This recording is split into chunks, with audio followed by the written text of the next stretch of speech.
guys, it's Jess again. I'm going to do another chapter summary from a book, A New Earth, the one that I talked about yesterday. I summarized chapter 5, The Pain Body. So let's get right to it. A New Earth by Eckhart Tolle provides a framework for making the world a better place to live for all of its inhabitants. It shows how people can let go of the ideas of ego and entitlement and move beyond themselves to live a happier and healthy life. Eckhart says, A New Earth, by discussing the importance of flowers in the development of the human consciousness. As Eckhart points out, flowers were probably the first that humans observed the benefit of, something which didn't have a purpose. They were simply beautiful, but were not essential for survival. Flowers have in turn become a symbol of the progress towards enlightenment. He points out that along with flowers, I have flowers everywhere.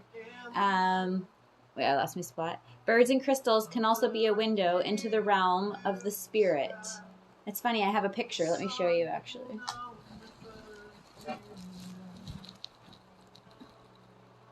It's flowers and the butterfly and birds. They all have very spiritual meaning for awakening and enlightenment and transformation, like a metamorphosis.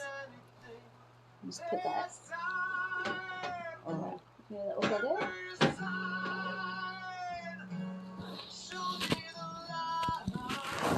Okay. It is these symbols which have laid the foundation for the birth of a new spiritual awakening, which is currently taking place. So the purpose of this book here is that Eckhart Tolle addresses what is the essential question.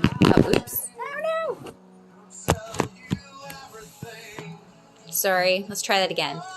Here, Eckhart addresses what is the essential question of this book. Will human beings be able to loosen themselves from their identification with materials and their personal ego and experience a transformation of consciousness? As Eckhart points out, this process has been at the foundation of all great spiritual teachings, including Christianity and Buddhism. Eckhart suggests that the content of the book will either be transformative or it will be useless. It is up to the reader to decide which it will be. For me personally, I read the book in 2008 when I was 21. I didn't really understand it fully at the time, but this was just the beginning and process on my spiritual healing journey. And I was only 21. Now I'm 33 and a half. Thanks to Jordan for lending me this book, and for some reason I still have it, and now I prefer to listen to the podcast episodes detailing the chapters on Oprah Winfrey's Spotify channel. Hello, I don't know what that says. Grogu? Hi, Grogu. The arising new consciousness. While all religions have identified this fault in human consciousness, they also have another insight to offer you. This is that there is the possibility of a radical transformation of human consciousness. In Christianity, this is termed salvation.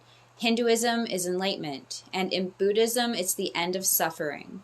Eckhart believes that the greatest achievement of humanity is the recognition of its own dysfunction.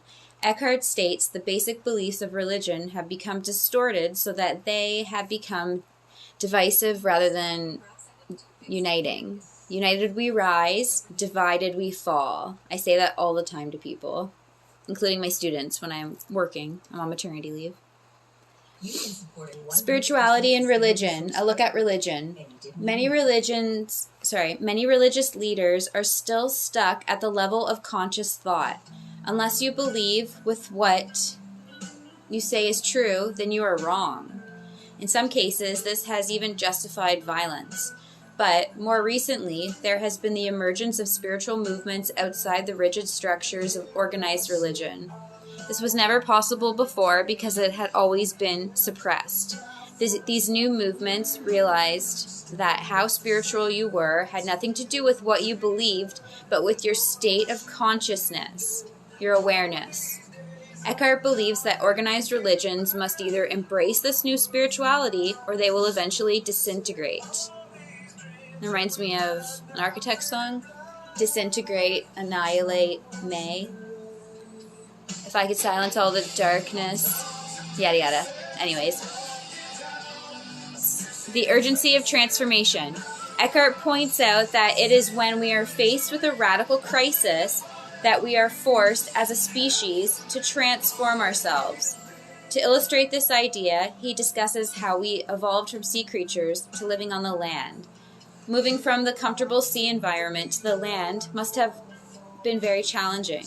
The only reason such a challenge would have been taken on was because the original environment was no longer inhabitable.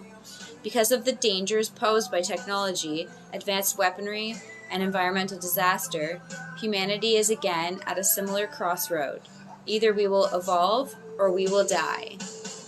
I will be continuing with more chapter summaries soon. Thanks for listening and have a great day.